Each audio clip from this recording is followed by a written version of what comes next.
but I want to kind of go back a little bit to what you're just this whole issue of diagnosis, because I think part of a big reason why I wrote this book was to try to make a lot of these issues more interesting. And that's why I use Spinoza and radical enlightenment and free thinking. And so one of the things that I wanted to have people get, and I think a lot of people understand, feel that these diagnoses, it's a lot of what psychiatric research is garbage in, garbage out. These are just all pseudoscientific notions. And I think the fun thing about Spinoza was that he spent a lot of energy, and people who were in the Spinoza fan club, from Albert Einstein to Hegel to zillions of other really well-known famous people, one of the things that was really sort of captivating about how much he cared about just getting to the essence of things, getting to the truth of things. And are you talking about something real? And so he had these different kinds of ways you get knowledge. And the first area of knowledge was unreliable. For Spinoza, it meant you'd come up with these inadequate ideas, confused, muddled, partially false, completely false notions, somewhat what we call invalidity today. It's close to that concept. And for him, in that category, how did you get, then what kind of knowledge did you use to get to these inadequate ideas, these invalid ideas? Well, you based it on opinions.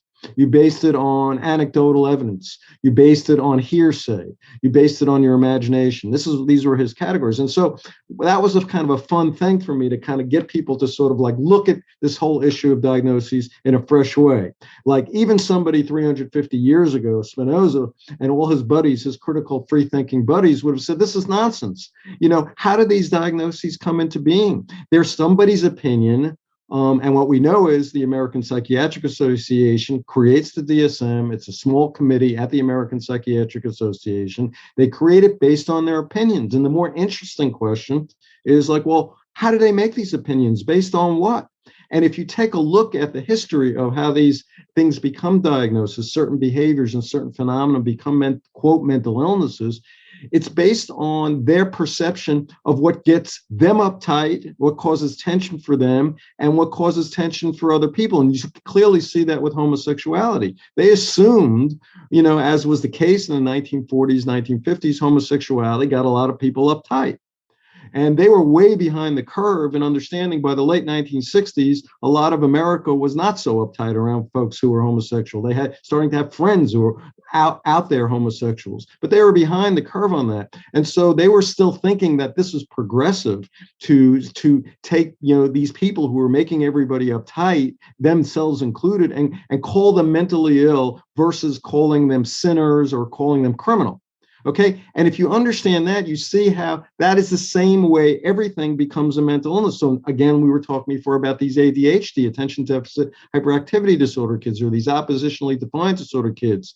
They create havoc, a little bit of havoc in classrooms. If you've got 25, 30 kids, if you're a teacher and there's some kid who's not paying attention, who's not listening to everything you say, they're going to create tension. Okay. Now, in their opinion, being in that experience, that feels like, okay, is that a mental illness? So does that make any sense at all in a scientific sense, that a kid who doesn't create tension in a certain situation because they're having a good time, they're paying attention, they're behaving, but in other situations they create tension, like classrooms and maybe some families, that is that enough for a psychiatrist, to establish that somebody has a mental illness? So I think once you really get to that, you realize, wow, from the get-go, we're talking about garbage here. And then it gets worse. So what are diagnoses? In a sense, they're opinions about opinions. And that's where you move into reliability issues. So not only are these mental illnesses based on opinions which are just invalid scientifically, you can't trust that.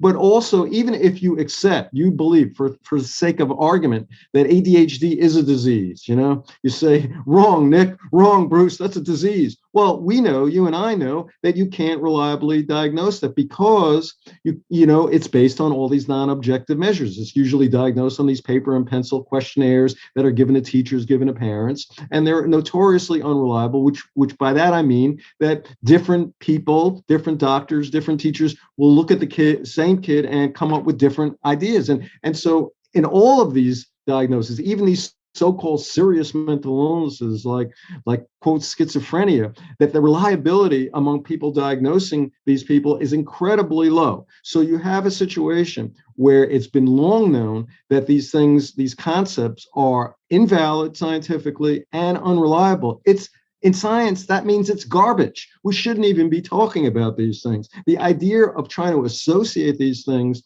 with genetics, with brain chemistry, with parts of your brain, it's ridiculous. Okay. You don't, it should have been, from the get-go. So it's an important thing, when guys like Ronald Pies talk about like he would call me an anti-psychiatrist for saying something like that. Even Thomas Suss was not engaged in this. He actually, as I talk about in the book, he said, look, I'm no more anti-psychiatrist than I am anti-Christianity or anti-Semitic. It's just, if you want to believe that stuff, go ahead and believe it, but it's not science. It has nothing to do with real medicine. Okay. And so, for a guy like Pies, I guess that makes me an anti-psychiatrist. For me, I'm people want to go to psychiatrists and they want to believe in their medication and they don't understand placebo effects and they want to use them. It's like they should, consensual adults should do what they want.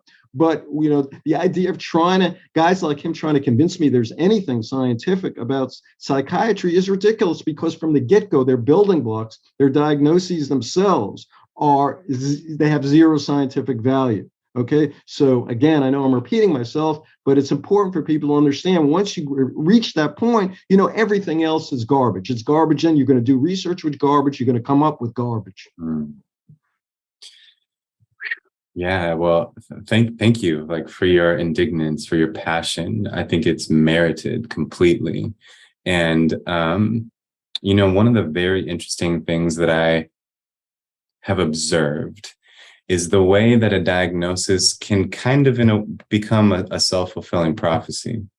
In that, for example, as a psychology professor for 7 years now, teaching classes of 50, 60 people, multiple classes of that every semester. I've witnessed so many people, right? I've come across thousands of people at this point, and so many of them have, let me know that they have ADHD.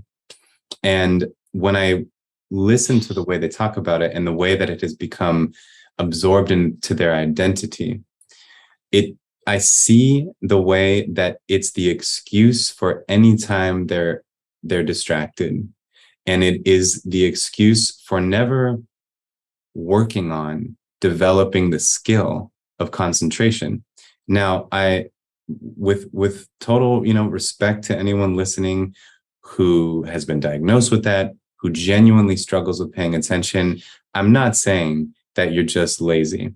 I am saying, though, that it's kind of like the equivalent of, let's say you had like a really scrawny 12-year-old boy, and a doctor said, like, you're scrawny, that's just your nature, you're just going to be scrawny, and implied that lifting weights wouldn't make this kid get bigger muscles, right? That's kind of, I think, what happens with something like ADHD. The implication is that's the nature of your brain, that's how your brain works, and so there's not really any chance of like improving that. You just need drug treatment to help you. But in the same way that a scrawny 12-year-old can get, frankly, buff if he were to put in the work, a person with attentional issues can become a master meditator in 15 years if they were to put in the work. They can develop this skill, and it becomes, like I said, a self-fulfilling prophecy, because it's a belief now that you have about yourself that affects your behavior in a way that actually makes that belief become more true.